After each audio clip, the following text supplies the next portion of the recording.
Yang saya hormati Bapak Wakil Presiden, Bapak Ibu dan saudara-saudara yang saya hormati,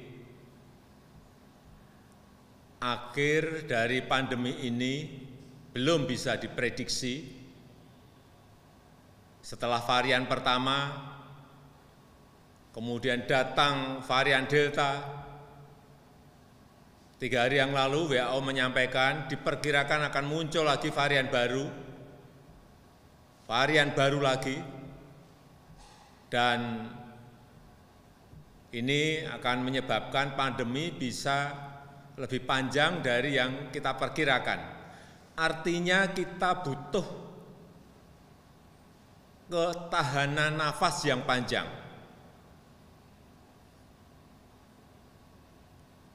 Oleh sebab itu, saya minta kepada gubernur, bupati, wali kota yang didukung oleh seluruh jajaran Forkominda agar semuanya fokus kepada masalah ini, baik sisi COVID-nya maupun sisi ekonomi, dan manajemen serta pengorganisasian adalah kunci. Dan saya minta semua mesin organisasi dijalankan dengan sebaik-baiknya. Kita membutuhkan kepemimpinan lapangan yang kuat untuk menghadapi pandemi sekarang ini. Kepemimpinan yang paham lapangan, yang bisa bergerak cepat dan responsif. Dan kepemimpinan lapangan ini harus kuat di semua level pemerintahan, dari level atas sampai level kecamatan, tingkat kelurahan dan desa.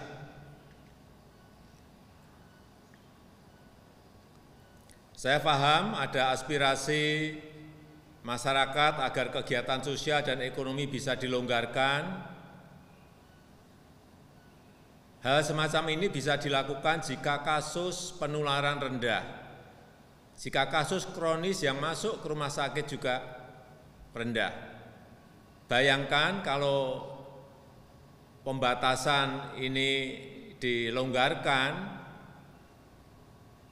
kemudian kasusnya naik lagi, dan kemudian rumah sakit tidak mampu menampung pasien-pasien yang ada, ini juga akan menyebabkan fasilitas kesehatan kita menjadi kolaps. Hati-hati juga dengan ini. Dan yang paling penting, jika disiplin protokol kesehatan itu bisa dijamin, terutama jaga jarak dan memakai masker. Kuncinya sebetulnya hanya ada 2 sekarang ini. Hanya ada 2. Mempercepat vaksinasi, sekali lagi mempercepat vaksinasi. Yang kedua, kedisiplinan protokol kesehatan, utamanya masker, pakai masker. Oleh sebab itu, saya minta kepada gubernur, bupati, dan wali kota yang didukung oleh jajaran Forkominda, betul-betul semuanya fokus dan bertanggung jawab terhadap semua ini.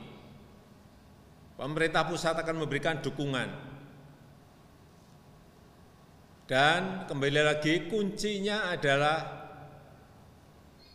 kepemimpinan lapangan mulai dari kepala daerah, camat, kepala desa dan lurah. Termasuk di dalamnya ada tokoh-tokoh agama, tokoh-tokoh sosial dan organisasi sosial dan keagamaan di tingkat lokal bawah. Beberapa tindakan di lapangan, saya yakin Bapak Ibu juga sudah sangat paham. Pertama adalah tindakan lapangan untuk pencegahan. Disiplinkan masyarakat mengikuti protokol kesehatan untuk memakai masker, jaga jarak, dan tidak berkerumun. Ini kunci.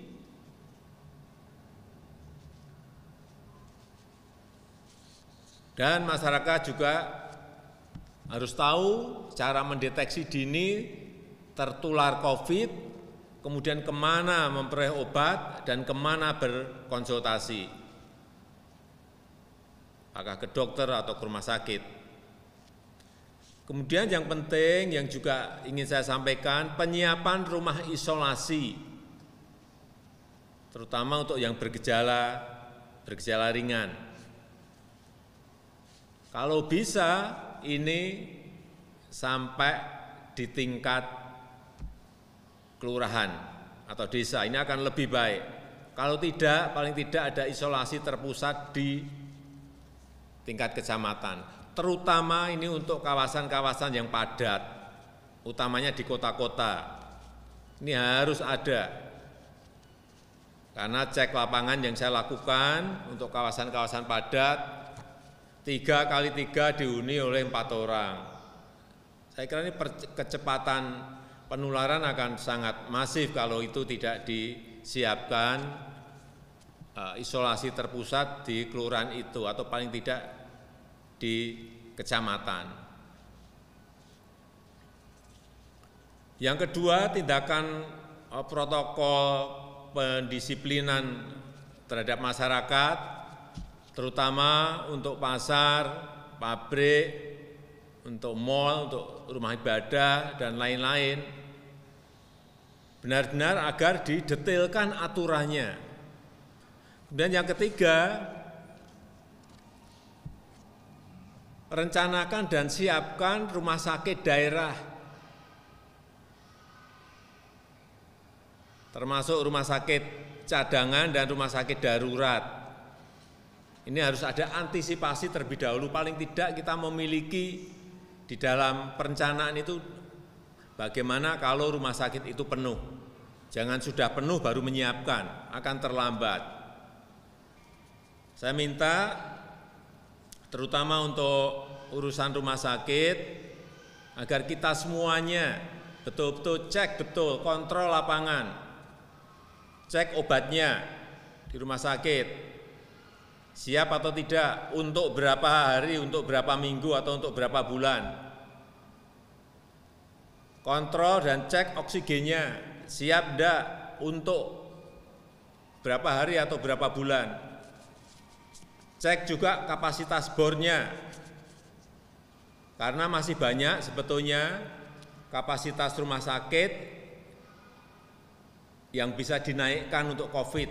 Saya lihat beberapa daerah rumah sakit masih memasang angka 20 atau 30% dari kemampuan bed yang ada. Nah, ini bisa dinaikkan. Bisa 40 atau seperti di DKI sampai ke 50 yang didedikasikan kepada COVID. Ini kepala daerah harus tahu dari kapasitas berapa dan harus diberikan pada COVID berapa. Kalau enggak nanti kelihatan rumah sakitnya sudah bornya sudah tinggi banget, padahal baru yang dipakai baru 20%. Banyak yang seperti itu.